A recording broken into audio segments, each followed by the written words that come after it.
Bom dia, pessoal. Dando sequência, então, na nossa disciplina de suínos, chegamos ao último conteúdo, que é classificação e tipificação da carcaça de suínos.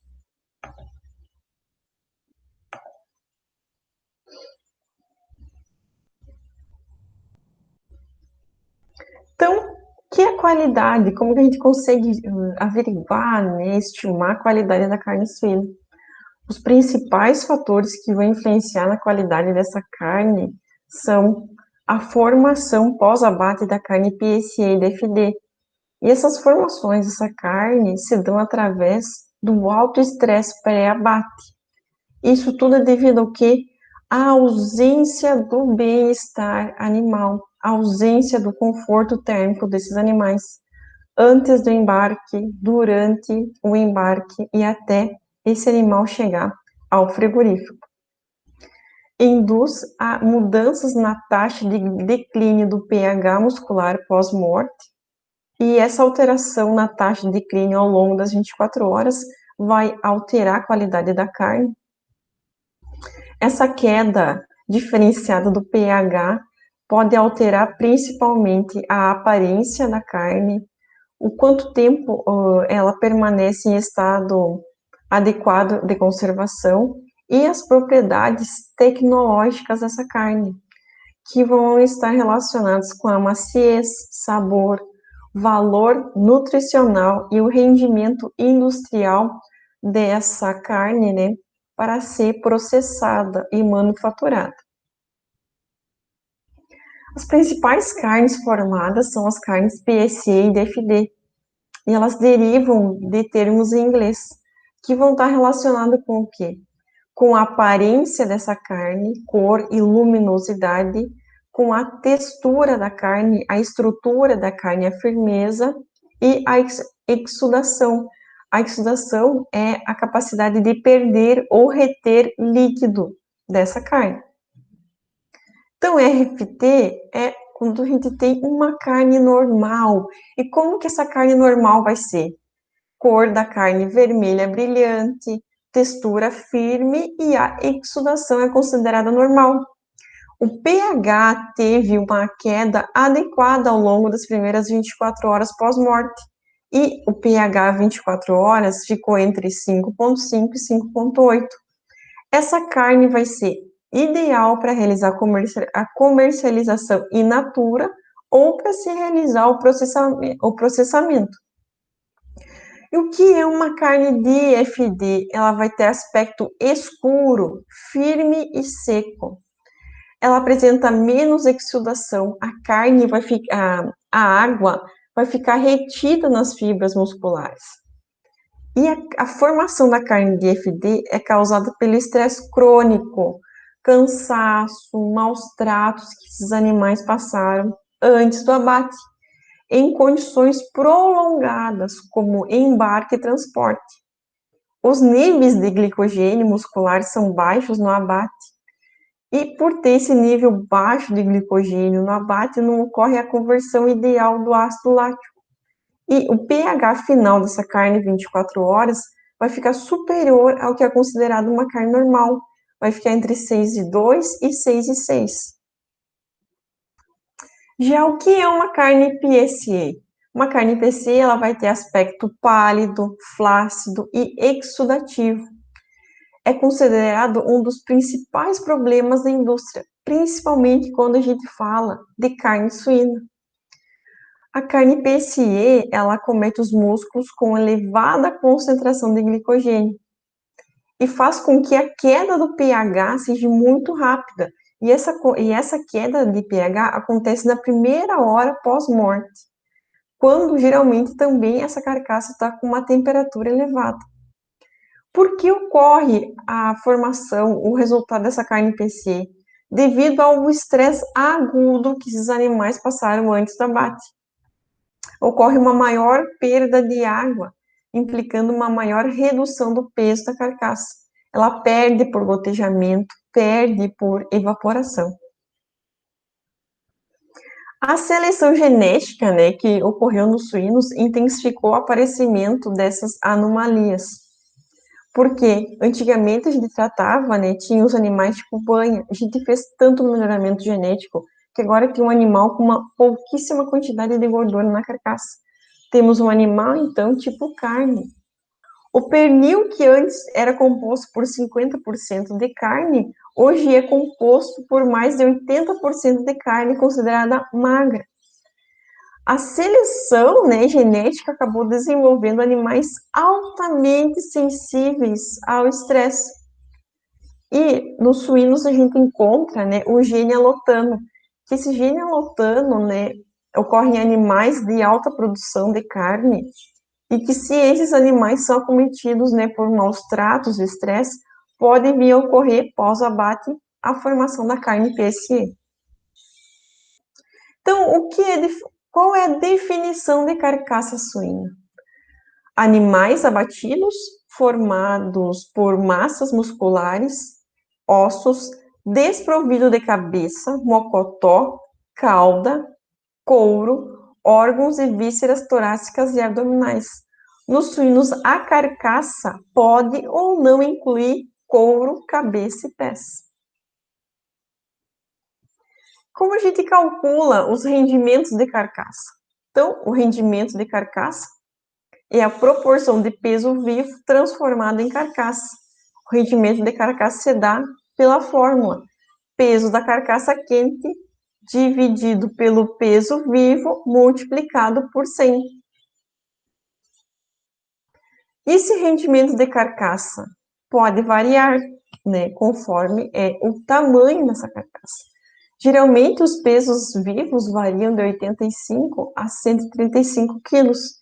A média, geralmente, é de 100 quilos, mas a gente pode chegar a bater animais com maior peso, até 180 quilos. Os rendimentos de carcaça em suínos, geralmente, eles estão na faixa de 68 a 85%. A média de rendimento da carcaça do suíno é 72%. Se a gente for comparar com uma média de rendimento de carcaça de um ovino, que está entre 49 e 51, olha quanto a gente consegue aproveitar da carcaça do suíno.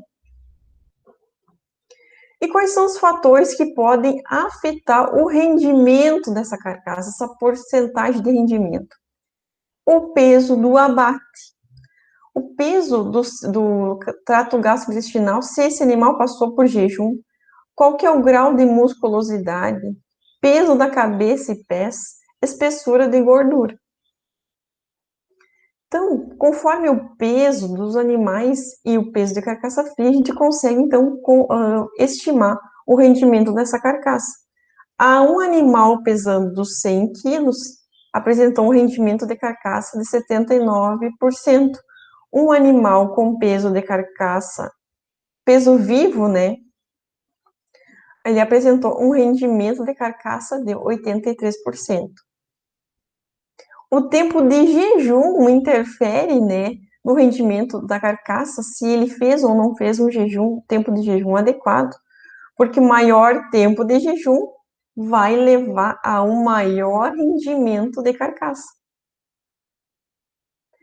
E como a gente faz essas classificações, né? A classificação, ela tenta agrupar características semelhantes. Classifica os animais quanto raça, sexo, peso da carcaça, a espessura de gordura, espessura de toucinho, quantidade de carne e como que é a conformação dessa carcaça pós-morte. Então, quais são as medidas que a gente pode fazer nessa carcaça para auxiliar nessa classificação? Tem o comprimento de carcaça, como se faz, né, a medição. Isso aqui só para vocês saberem, né, qual que é o posicionamento e como se faz a medida do bordo cranial da sínfise até o bordo cranial ventral do atlas. Como se faz a avaliação do pH? Aonde se faz a medida de pH? Já que a gente vem falando, né, que saber o pH dessa carne é muito importante para ver que tipo de carne formou pós-abate. Então, pode ser medida no músculo longíssimo dorsi, na altura da última costela, Então, você faz um corte e se introduz o eletrodo. Também pode ser realizado a medida no músculo semimembranoso. E o que é a queda de pH? O pH normal de uma carne, o pH, né? Normal de uma carne considerada normal, né? Então, aqui é o tempo após o abate, né? De 0 a 24 horas. Aqui é o gráfico da queda do pH. Então, observem assim, aqui, uma carne considerada normal finaliza as 24 horas pós-abate com pH 5,6. Uma carne de formação PSE, como que ocorre a queda do pH ao longo das 24 horas? A primeira 1 hora após abate, esse pH já cai para 5,8 e se mantém até 5,6, 24 horas pós-abate. Uma carne DFD, a formação, a queda desse pH, então, ocorre de forma menos acentuada ao longo das 24 horas, finalizando essas 24 horas com pH acima de 6. Então, aqui só uma foto ilustrativa, né, dos 3 principais tipos de carne formada. Uma carne normal, olha a quantidade, né, de exudação que essa carne perde. Uma carne, então, PSE, pálida, com uma alta perda de líquidos, uma alta exudação, e uma carne DFD, uma carne mais escura, mais dura, com pouca perda de água, né? E o que é uma carne ácida? Aqui, então, já vinha o quarto tipo de carne, né? A carne ácida, ela é associada ao elevado potencial glicolítico da carne, uma carne com baixa capacidade de retenção de água. Em suínos, ela vai estar associado à presença do gene de rendimento Napoli, que tem um baixo rendimento da carne após a cocção. O rendimento desse músculo, né, é reduzido a 8%. O pH final 24 horas é muito baixo e a carne tem muita exudação, muita perda de água. E geralmente ocorre em animais da raça Hampshire, chamam daí de efeito Hampshire. Aqui, então, só para mostrar para vocês a formação dessa carne ácida, né? Que ao longo das 24 horas ela vai ter uma queda e chega a 5,4 no final. Observe a diferença entre uma carne ácida e uma carne PSE. As duas têm pH mais baixo, só que a carne PSE, ela vai ter a queda do pH dela a 5,5, 5,6 já na primeira 1 hora após abate. E a carne ácida, ela vai caindo ao longo das 24 horas e vai ter, então, esse pH baixo lá ao final. Também podemos medir a espessura de gordura. E essa espessura de gordura, ela pode ser aferida na primeira costela, na última lombar e incluir ou não a pele. Aqui só uma foto para vocês, né? Fazendo a espessura de gordura na primeira costela, utilizando um paquímetro. Aqui, realizando a espessura de gordura na última costela. Realizando a espessura de gordura na última lombar. E o que é tipificação? Qual que é o objetivo de ter padrões, né, de carcaça? O objetivo é estimar o valor econômico relativo em termos precisos para a indústria da carne. O valor pode ser definido pelo peso e rendimento em termos de carne magra ou por meio de dissecação de cortes comerciais.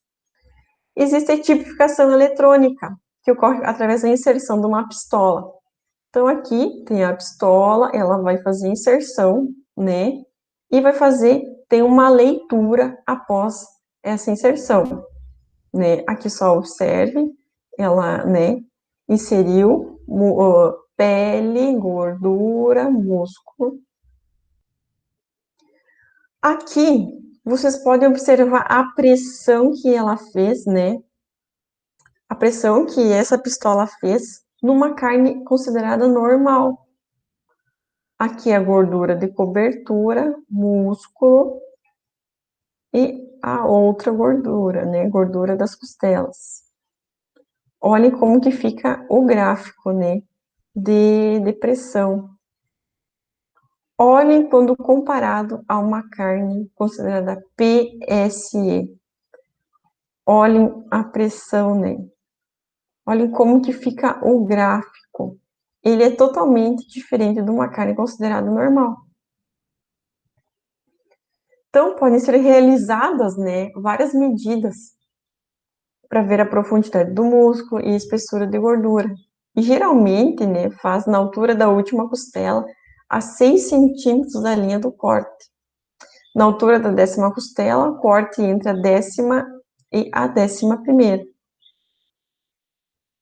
Aqui a gente consegue estimar a área de olho de lombo, né? Você fez o corte lá entre as costelas, né?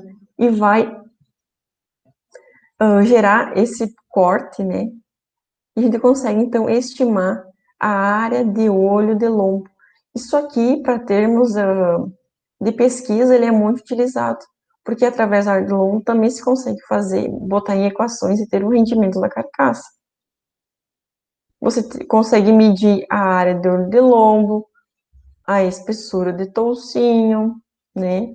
Então, aqui, ó, só para vocês verem melhor, esse detalhezinho aqui, ó, esse pedacinho aqui, que é a área de olho de lombo.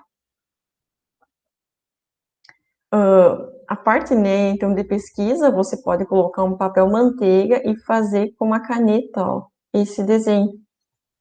E depois esse desenho, né, vai passar para essa folha para conseguir fazer a contagem dessa área.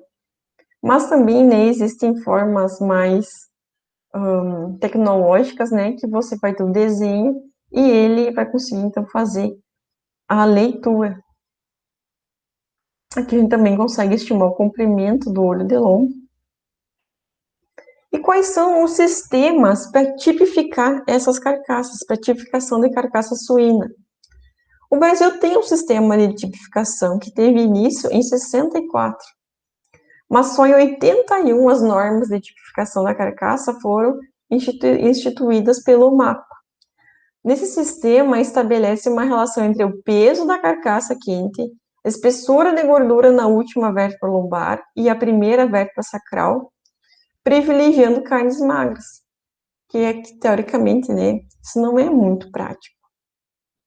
Já como que ocorre o sistema americano? A classificação oficial da carcaça, ela não é obrigatória no frigorífico. Avalia a composição da qualidade da carcaça de acordo com o sexo. Macho jovem, fêmea em lactação, macho adulto castrado ou macho inteiro. A categoria macho jovem e fêmea em lactação ou gestação avançada são classificadas e tipificadas em aceitável ou não aceitável. Existe também, como descrição, a espessura de gordura, de cobertura, incluindo a pele, e o grau de muscularidade, que pode ser considerado, né, entre esses 3 scores, uma carcaça fina, média ou grossa. Então, uma carcaça definida como fina, uma carcaça definida como média e uma carcaça definida como grossa. E, através desses dados, você tem essa outra qualidade preliminar, através da aparência, né? Que, ó, uma pouquíssima porcentagem de gordura e vai até uma alta quantidade de gordura, uma alta quantidade de espessura de gordura. Então, na classificação 4, você tem uma espessura de gordura acima de 3,8. E aqui se dá através, a gente também, nos Estados Unidos, eles também podem classificar as categorias conforme o rendimento. Aqui, ó, uma carcaça considerada 4, ela vai ter um rendimento menor que 54,4%. Já uma carcaça classificada como 1, ela vai ter, no mínimo, um rendimento de 60,4%. como que é o sistema, né, da União Europeia? Os animais santificados no momento da pesagem. O rendimento pode ser medido por várias formas. Uma delas é a profundidade de toucinho e do músculo. Então, aqui está a classificação SEUROP e o rendimento. A gente consegue observar que a categoria classificada como P tem um rendimento menor que 40% e a categoria classificada como S tem um rendimento maior que 60%. O sistema japonês de tipificação, ele desenvolveu um sistema baseado em cores, né, dessas carnes. E a gente pode observar que o que o mercado japonês quer é uma variação de cores do 3 ao 5.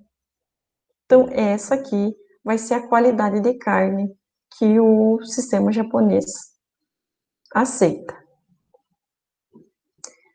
E também tem um sistema, né, NPPC, que devido à importância e à valorização da composição da carcaça, desenvolveu esse sistema de avaliação. Ele utiliza medidas de gordura e musculatura para predizer a composição e o conteúdo dos cortes. Ele utiliza a área do ordelombo e a espessura de gordura e cobertura, que são avaliados na 11ª, na 10ª e a 11ª costela. Então, aqui, eles realizando o corte entre a 10ª e a 11ª costela, onde a gente vai conseguir expor, né, a área de olho de lombo. Aqui a pessoa, então, está aferindo a espessura de gordura, e aqui, então, colocando o papel para fazer o desenho da área de olho de lombo. Existem alguns limites sugeridos pela NPPC, que são quanto coloração, pH, maciez, sabor, grau de marmoria e perda de exudação. E aqui, então, só um folder, né, que é onde diz o tipo da carne normal, PSE e DFD, a coloração dessas carnes, as variâncias, né, e aqui o grau de marmoreio dessas carnes. Aqui existem alguns cortes comerciais, que quase tudo se aproveita do suíno, né, que aqui no dianteiro, lombo, barriga, traseiro e outros. E era isso que a gente ia falar, então, de tipificação e classificação de carcaça. E espero vocês na prova.